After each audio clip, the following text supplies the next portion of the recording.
Welcome back to the morning show. Thank you so much for staying with us. Of course, we are together all the way until 9 o'clock. There's lots to still catch you up on some of the stories that are developing around your world, including this one, where Putco Bus commuters have been left stranded this morning. The company suspended its services after government failed to pay its subsidy. This led to Putco running out of diesel for its buses. But government says the company has since been paid, but their money will only reflect on Monday. While my colleague Heidi Giokos is checking on the situation in Soweto for us this morning. Heidi, a very good morning to you. Welcome to the morning show. What is the situation like on the ground? Is it true that indeed there are no Putco buses on the road? Absolutely no Putco buses on the road, Faith. What we do understand is that Putco did issue out a notice yesterday indicating that it will suspend all operations until it receives a payment from government. Now, one would ask why there needs to be a payment from government. It is subsidized by the Department of Transport in the province. I'm going to ask my colleague Percy Sibia to just show you. All you see today on the road is taxis as well as cars. A very different picture. Normally you would see the bright orange buses as well as the white Putco buses, but there are absolutely no buses here today in any part of the province because of the suspension of operations. Putco has made it very clear that it cannot resume its operations until it receives a payment from the Department of Transport in the province. And this, of course, has left many people in a bit of a difficult situation where now they've needed to use alternative modes of transport such as taxis, which is the most common one right now, and any other form of transport that they can use. So many people have obviously had to make alternative arrangements. We do know that it's probably going to be very full at the big taxi ranks in town in the city of Johannesburg, because many would have to opt to take the taxis instead of the buses because there are no Putco buses. We do know that thousands have probably been left stranded and scrambling to find alternative ways to either get to school or to work or to their various destinations. Side of things, of course, it is becoming quite apparent that significantly so commuters are the ones that have been affected. But what is Putco exactly saying when it comes to the payment? So we're hearing now that the Gauteng Department of Transport is saying that the money will reflect on Monday. They're adamant this payment has not been made. It almost appears as though they're at a stalemate. Yes, so I think what's interesting is that the Department of Transport yesterday on eNCA, speaking to our colleague Marcel Gordon, had indicated that Putco had been forewarned about the very late payments. What we have been told by the Department of Transport is that they had told Putco that indeed the payment would be made late. However, the department saying that it seems as though Putco was not in a position to pre-plan. But Putco is saying that this, of course, puts them in a very difficult position because they are being subsidized. So they, of course, need to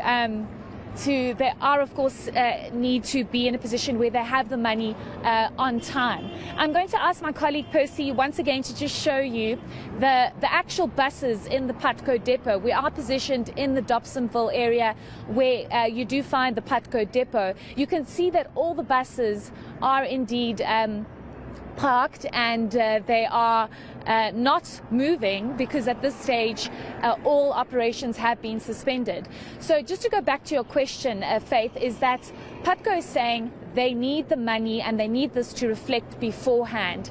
Whereas the department is saying because of moving into the new financial year, there's always some delay in the payments.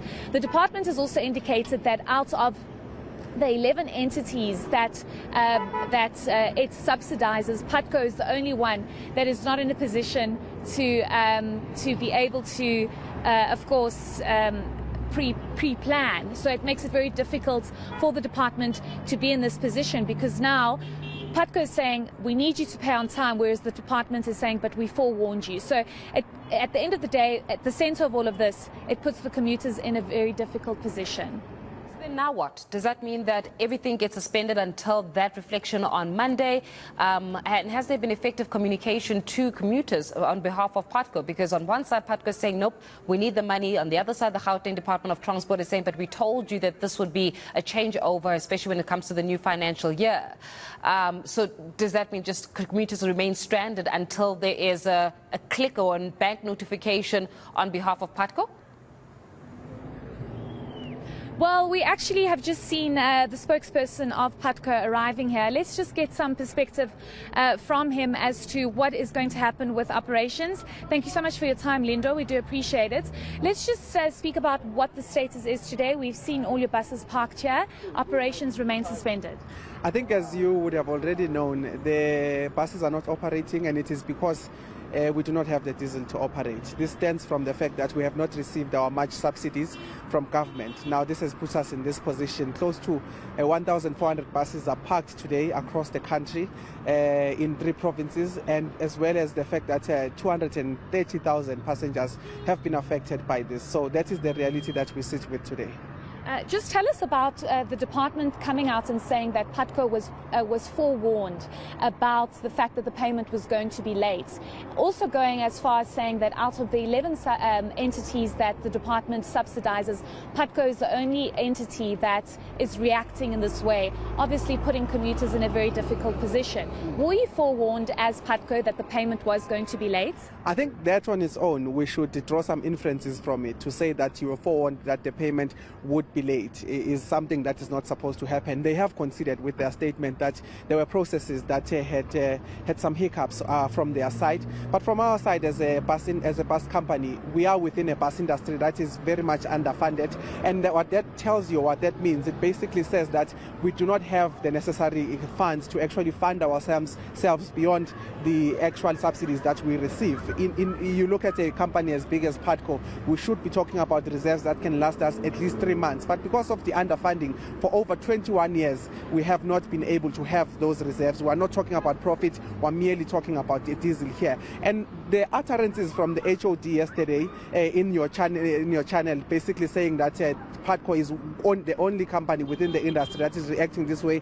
I can certainly tell you that there are at least 6 companies that we know, bus companies, that are not operating. One of them stopped operating on Tuesday, and it is under administration. And it just goes to tell you the kind of industry that the kind of funding that the industry is receiving. But from Putco's perspective, much as we were forewarned, we also gave them warnings to say that this day is coming, is looming, and unfortunately, forewarned or prior told, we are here, and the people that are really affected are our passengers, regretfully. So we need to stop pointing fingers and come up with solutions for those 200,000 plus people.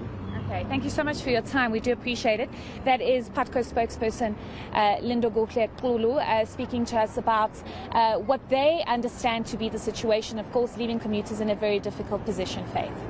Heidi Giokos, always appreciate your insights there. Keep us up to date with what's happening in the latest developments when it comes to the Putco Bus, well, should we call it a shutdown for now, until, of course, that money reflects in that bank account. We'll leave it here for now. And, of course, that brings us to the end.